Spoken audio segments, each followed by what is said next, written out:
Alright, y'all. This video is titled Why Most Jinchuriki Had Chakra Contracts with Their Tailed Beasts. Now, I don't really know what a chakra contract is, but that's the reason why I want to watch this video because I'm trying to learn. Shoot, the more I know about Naruto, the better. You may not think about this very often, but the relationship between the Jinchuriki host and the tail beast can vary from Jinchuriki to Jinchuriki.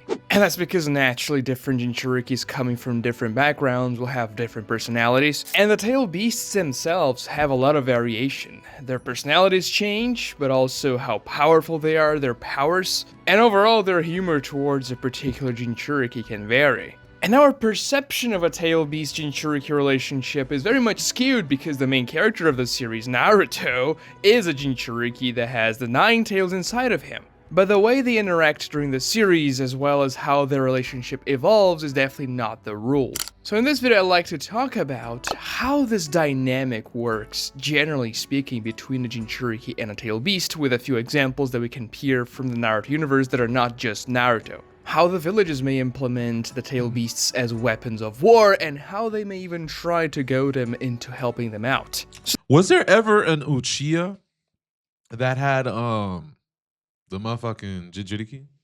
I wondered. That would be a crazy combo. I think Madara had the Jinchuriki, but like sealed within him, you know what I mean? Like, wouldn't it be crazy if Sasuke had a Jinchuriki? So the first thing we have to keep in mind is that there are 2 states in which a tail beast can exist inside of a Jinchuriki host. And these are going to be the sealed and non-sealed states. When it comes to a sealed state, it's the state we see the 9 tails most often inside of Naruto, for example, behind those massive bars which represent the seal that was used to seal the 9 tails inside of him. Generally speaking, the tail beast is not going to have a lot of power over the Jinchuriki in that state. Yes, we see Naruto drawing the 9 tails' chakra a few times, even though the seal was in place. We even see Naruto asking for the 9 tails to help him out a few times after Jiraiya teaches him how to do so. And the more emotional Naruto becomes, the weakened the seal becomes and the more chakra leaks. When the 4 tails fights against Orochimaru, for example, Naruto turning into that monstrosity is represented as Naruto drifting into the tail beast cage. And then the 9 tails gobbles up Naruto with its hands and everything. But generally speaking, it's very hard for a tail beast to gain control over the Jinchuriki with the seal in place, especially if it's a powerful seal. Now, when it comes to a non-sealed state, that's going to be when the chakra of the tail beast is inside of the Jinchuriki host, so technically the tail beast itself is sealed in the Jinchuriki. However, the seal itself is not constraining how the tail beast is going to operate from inside the Jinchuriki. And this can be a very dangerous state because just seeing this image right here reminds me so hard about how Sasuke got destroyed in this fight. I can't wait to see this fight again. It becomes far easier for the tail beast to take over the Jinchuriki on that state without any proper countermeasures to prevent chakra from leaking out. And usually this state is most often used by people that can either just completely subdue the tail beast and draw its chakra, or they have completely befriended the tail beast. For example, when we take a look at Killer Bee and the 8 tails, they do not have a sealed relationship, for example. There are several times when the 8 tails literally takes over Bee and fights for him because it's a good strategy for them to do so in that moment. And because they are friends and they're in complete synergy, that's what they call a perfect Jinchuriki. But before Naruto becomes a perfect Jinchuriki during the war arc, Bee and the 8 tails are the only ones in the Naruto universe. People mention Yagura being a perfect Jinchuriki, but actually he wasn't. He just had complete control over the tail beast, but they didn't have this bond of friendship and mutual help. What Yagura had was probably something akin to Naruto acquiring KCM1, drawing the powers of the tail beast very well and being proficient at it, but without having the tail beast's loyalty. And yeah, in order for you to do that, you also have to have this unsealed relationship with the tail beast. That's what Naruto does before he goes and fights against the 9 tails in order to acquire KCM1. He releases the seal so that 9 tails can actually fight against him. But that's a prerequisite if you want to actually draw the completed version of the tail beast to yourself. So releasing the seal is obviously going to be dangerous if you're not a friend of the tail beast, because if you don't want to get completely taken over by it, you need to essentially beat the tail beast in that fight inside of your inner tail beast realm like Naruto does. And that was a very difficult fight for Naruto. What would have happened to Naruto if he actually lost this fight? Would Obito would have just sucked him up? Like he would have just sucked up Kurama or whatever? I wonder because I can't imagine. Like, would Naruto die and then he like Kurama would just come out, or I really don't understand that concept at all. He had Can help somebody from explain Killer that for me in Bee the and also comments? Kushina from the afterlife. And Naruto only really won that fight because in the real world, Naruto could stay still and essentially draw as much nature energy as he could. He wasn't held back by the Sage Male limitation of you having to stay still to draw it because, well, he could stay still and still fight inside of himself. And that's the thing, once you do that tug of war with your tail beast, it manages to draw its chakra now, beating it in the fight, you form this type of relationship in which you constantly draw the chakra of the tail beast, or when you want to, for your fights and everything, but the tail beast will also be drawing your chakra in return, and if your chakra is drawn to 0, then you die. That's what Killer Bee explains to Naruto when he is mastering KCM and trying to learn the Bijudama, before he befriended the Ninetales. And yes, Naruto does seal the Ninetales back after he acquires KCM-1, but he has to release the tail beast in order to fight against it and do the tug of war to begin with so he can actually draw upon its chakra. When they actually become friends, Naruto completely releases the gate in a very iconic 2-page spread in the fight against the other tail beasts when Obito is controlling them and everything. But one thing that's for certain when it comes to Naruto and the Ninetales is that the Ninetales didn't really like Naruto for the vast majority of the series. The Ninetales was constantly leaking its chakra when Naruto raged in order to try and take over Naruto's body, slowly but surely corroding the seal that Minato put in place so that eventually the Ninetales could break out completely. And that almost happens during the Pain arc. The Ninetales' master plan almost worked out, if not for Minato putting some of his own chakra inside of Naruto when he used the Reaper Death Seal and everything. And so Minato reinforces the Ninetales' seal. So Minato just did it Itachi, you know, and then saved Naruto's life, but the Nine-Tailed Fox could just exploded out of Naruto's body. Okay, I got you. Saves Naruto's life, essentially, because the Ninetales was going to return to life, and that was going to kill Naruto, essentially. And Kurama had always been like that with its previous Jinchuriki hosts. Kushina, we saw the Ninetales trying to tempt Kushina and anger Kushina and do all those terrible things, showing her nightmares, and that happens in the Minato one-shot, when we see Kushina entering a version 2 state that almost kills Minato. And we also know the Ninetales was not fond of Mito Uzumaki, the Jinchuriki before Kushina. And that's when Naruto masters KCM2 by befriending the Ninetales. It's a very cathartic and epic moment in the series because it's not something expected to ever happen. The Ninetales is supposed to be hatred incarnate, and talking to Jutsuing something like that is no trivial feat. But because the Ninetales was always so hateful and always wanted to break out of the Jinchuriki host and wreak havoc, killing as many people as possible, the Leaf Village could never really use the Ninetales as a weapon, using the Jinchuriki host as the carrier of the weapon to essentially employ it in major wars. Kurama was simply not cooperative. It only became cooperative in the 4th Great Ninja War because of Naruto. But other villages managed to tame their tail beasts and turn them into weapons of war. The first one we see a glimpse of it is Shukaku and Gaara, even though Gaara does not have complete control over Shukaku, and even though we thought Gaara's sand hovering around him and always protecting him was Shukaku's powers, but no, actually that was his mom's will protecting him from childbirth. We see that during the Konoha Crush arc, in the forest battles and everything. Shukaku's chakra. Right now I'm rewatching Naruto, right? And this is where I'm at. This is exactly where I'm at. Watching all those fights, like Gaara versus Rock Lee, Sasuke versus Gaara, all them fights, man, are... I thought they were crazy as a kid, but even now, bro, they're still insane. Was beginning to take over Gaara, but Gaara retained consciousness pretty damn well, actually. Sure, he was a little bit of a maniac there, telling Sasuke he was gonna kill him, and Naruto as well, and just being very mentally unstable, but he was still conscious. Even when he transforms into the massive Shukaku form, he is still conscious. It's only when Gaara puts himself to sleep on purpose that the real Shukaku personality emerges. But you can see here that, in a way, Shukaku was being used by Gaara. He managed to tame its powers a little bit, if not fully, also due to his mental anguish and how unstable he wasn't going to be a master of the tail beast here. And obviously this was done before the concept of a family of tail beasts was even a thing, because their existence is a retcon that I explain in another video, but We can see here that the Sand Village certainly implemented Shukaku much more as a weapon of war than the Leaf Village implemented the Nine Tails. The Leaf Village was not really encouraging their Jinchurikis to master the Nine Tails at all.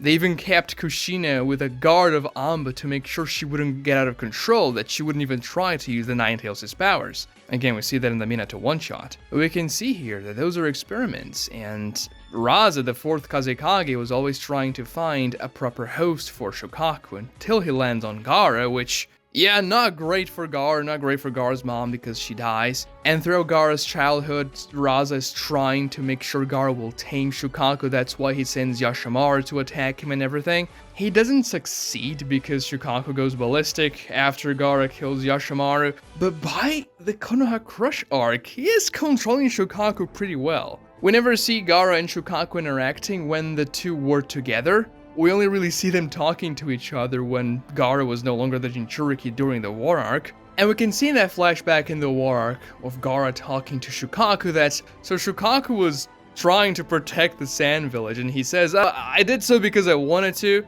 but no, it's either because that he was forced to do so, or because he actually cared so much for the Sand Village. Aww. And this relationship already seems a little bit more amicable than Naruto and the Nine Tails to begin with. Yeah, if Gaara falls asleep, then Shukaku takes over, and it's horrible. But Shukaku has a much less hateful personality than the Nine. So does the hatred go up the more tails you have? So if Shukaku had pretty much like the least amount of hatred?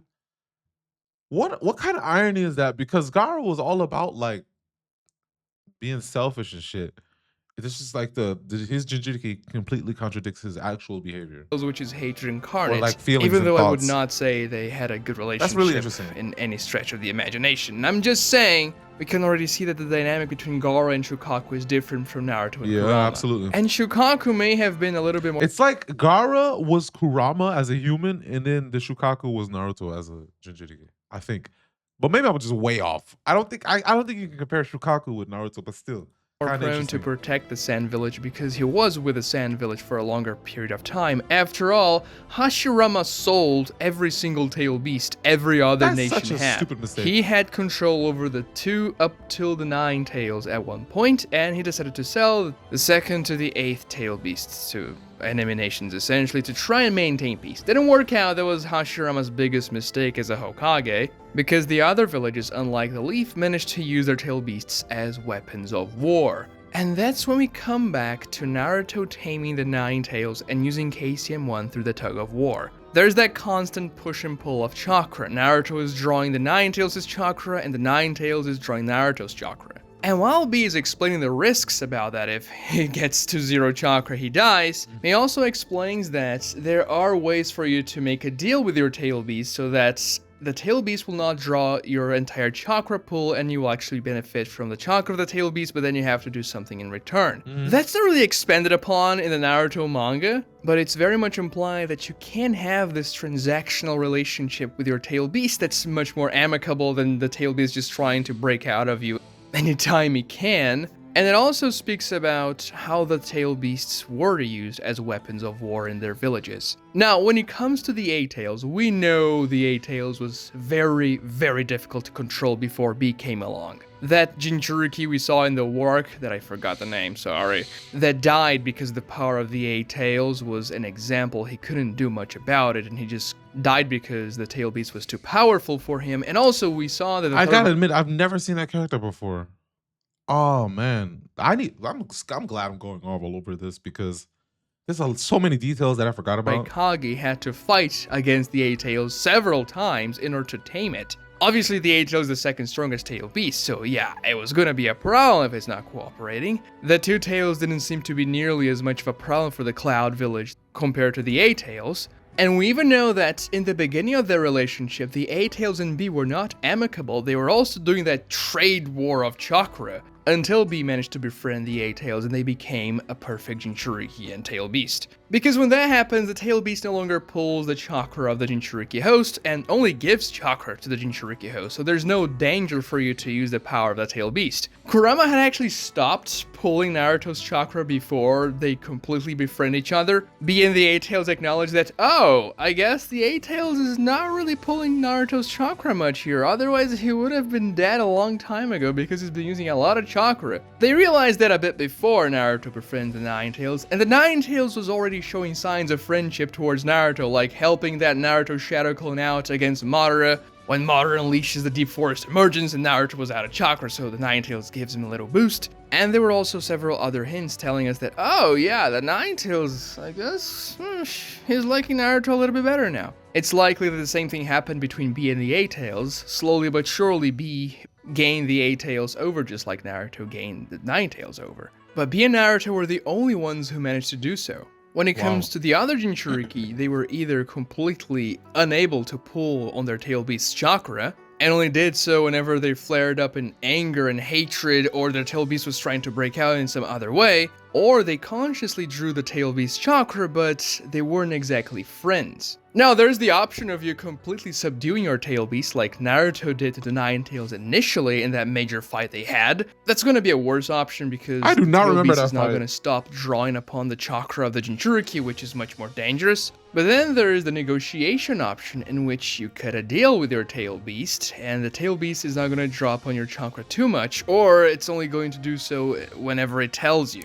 We never really find out what this deal would look like, and we don't even know what the Tail Beast would gain by making a deal like that, because we don't even know what the Tail Beast gains from drawing chakra from the Tail Beast Jinchuriki to begin with. I mean, yeah, obviously, I guess, the gain that Tail Beast can have is to break free eventually. After all, if the Jinchuriki dies, the Tail Beast gets released, or even try to take over the Jinchuriki's body. But what is he gonna do when he breaks free? He's just gonna roam the fucking villages in search for fucking, like, I don't know, women like Jiraiya does? Like, what is he gonna do? Other than that, if you're a Tail Beast sealed inside a Jinchuriki host, what are you going to do with the Jinchuriki host's chakra? Are they gonna eat it? I don't think they have to do that. After all, their chakra regenerates. Even if the Jinchuriki sucks their chakra dry, they're gonna get their chakra back. And I also don't know what the Jinchuriki host could offer as a deal, for example. Like, oh, if you don't take my chakra here and now and let me use your powers, I'll let you take my chakra later, but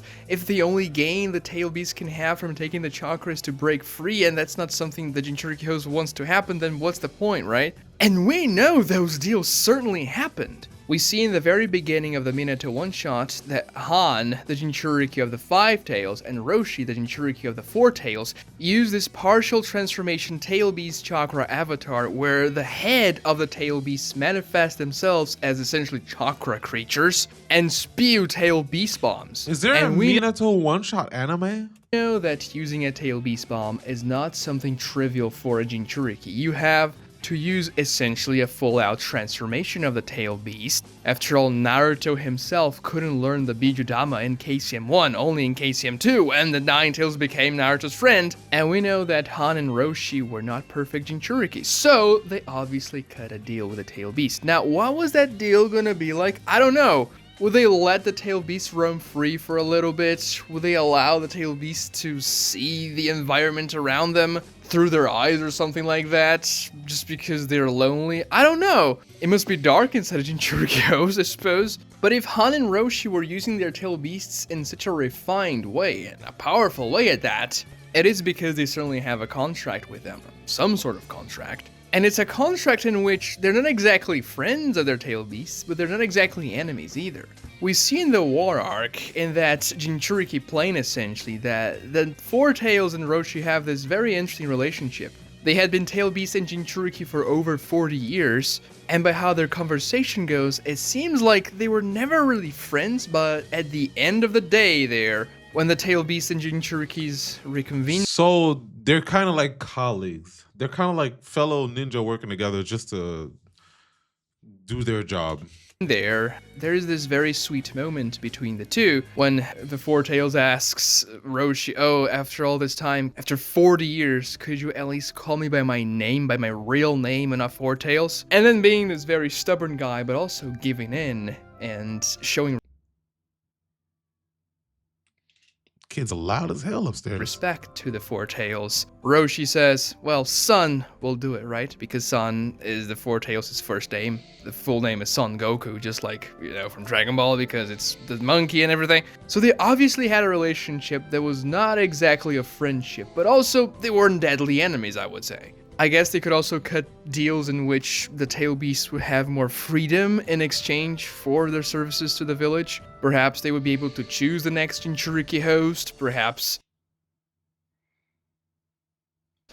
they would allow the Jinchuriki host to do things that a tail beast would want to do. Even though I don't really see how you can expand upon a tail beast's freedom because it's literally sealed inside of a person. But those deals existed. We can also see Ni Yugito when she fights against Hidan and Kaksu there, that she essentially goes two tails, like the entire thing, from the get-go. She doesn't wait very long, she doesn't even try to fight against them in her base form, she just goes full tail beast. And yeah, Kaksu mentions that, oh, she gave herself into the tail beast completely, but if you do that, usually it means you're going to die because your body's gonna get taken over completely. However, we see that by the end of the fight, Ni Yugito's body was there when Hidan was using the ritual, so the tail beast hadn't completely taken over Ni Yugito.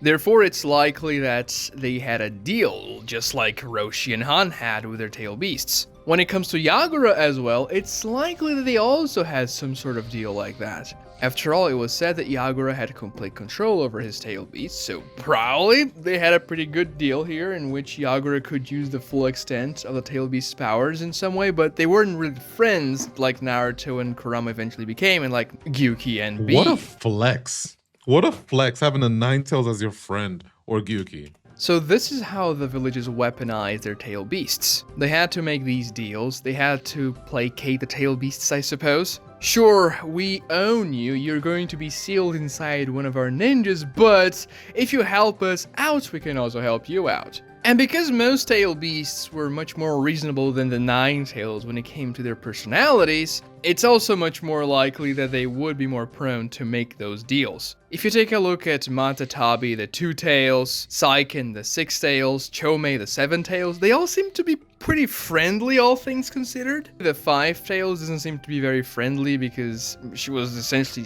charging at Obito. I mean, yeah, Obito was controlling her, so that's not really much of a bar. Even Isobu, the 3 tails, seems to have this fun personality. Now, yes, the 4 tails, Son Goku, is a very stubborn tail beast, but we saw that he cut a deal with Roshi. And Hashirama essentially kept the only tail beast that would never cut a deal, that you would have to subdue, and subduing the 9 tails is not gonna be easy whatsoever, especially if you want to draw its powers. I mean, Naruto had to win a fight against it.